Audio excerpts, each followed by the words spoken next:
Okay, welcome to Action Sports Europe TV. Today I'm interviewing Duncan McCallum, who's the founder and owner of Adventure Concepts, which provide consultancy and expertise to big retail leisure parks with regards to providing action sports leisure facilities. Duncan, if you just want to briefly explain your role and what Adventure Concepts provide for the action sports industry. I started the company in 2001. I really wanted to, I was working as a professional climber and competing a little bit on the British circuit for a while. And from that, I realised very quickly through my travels that there were no decent integrated sports facilities in the country at the time for climbing and climbing training and adventure sports. So I had this crazy dream way back in 1989 to build a national centre for adventure sports in Scotland. That eventually came to fruition when we built the National Rock Climbing Centre in Edinburgh. Unfortunately, that went massively over budget, but in the process of presiding or being working with a big failure, you learn a lot of different things. So I now take those skills to developers and master planning architects throughout the world. Excellent. And obviously on this aspect of the industry, particularly on the leisure and particularly the tourist side of the action sports industry, it's universally known that it's been affected, not just on action sports, but all aspects of leisure and tourism industry by the recession. I mean, how do you view that this particular aspect of the action sports industry and this side of the industry has really been affected by the recession?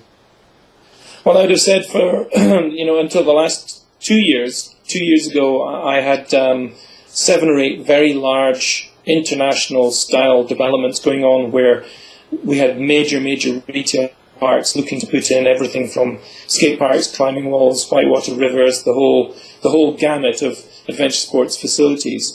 And over the last 18 months, I'd have said that almost all of those big developments have pretty much dried up. And the two main reasons for that are the inability for the developers to risk finance the projects, and that's not just hit action sports and adventure sports, but that hit all major retail developments. And then secondly, people are very worried about making their projects now commercially viable in the long term. So there's a big issue now with modern retailing and how modern retailing works, especially because of the great shift towards internet sales and online retailing. Sure.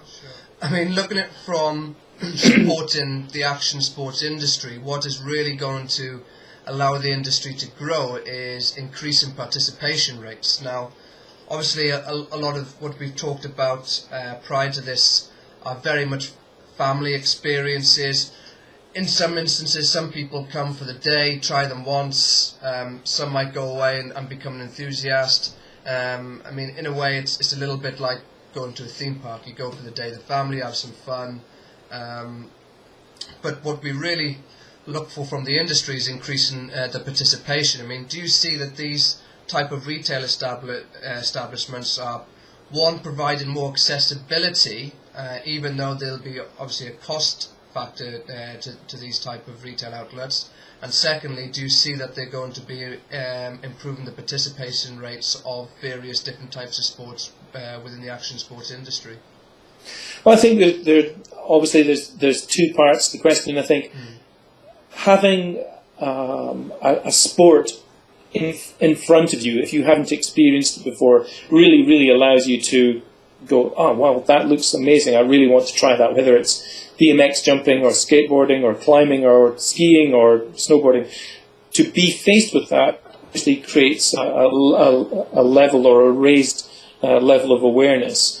The key for a lot of these projects is to make the barriers to entry so very easy. So ideally what I'm talking about is that you need no special training, no special equipment, and you can walk straight from the mall floor into a sport or into something to play on without having to go through a huge rigmarole of equipment, helmets, special training, special skills.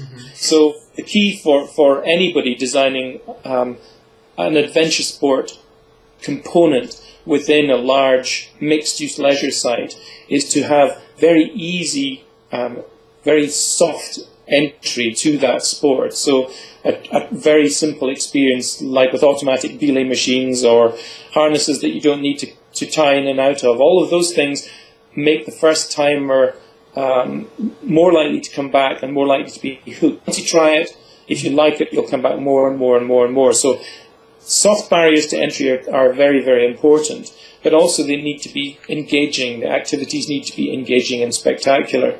There's a few projects now trying to build or think about building huge adventure play parks for adults. So you imagine kind of high ropes courses indoors, bouncy castles for adults, that kind of stuff. So the idea of keeping people active is the first step. Make people active and then open the doors as they progress through the sports to make it more and more and more interesting, and then it becomes something that they do as part of their sporting life. So those very, very key for that progression to be enabled quite easily.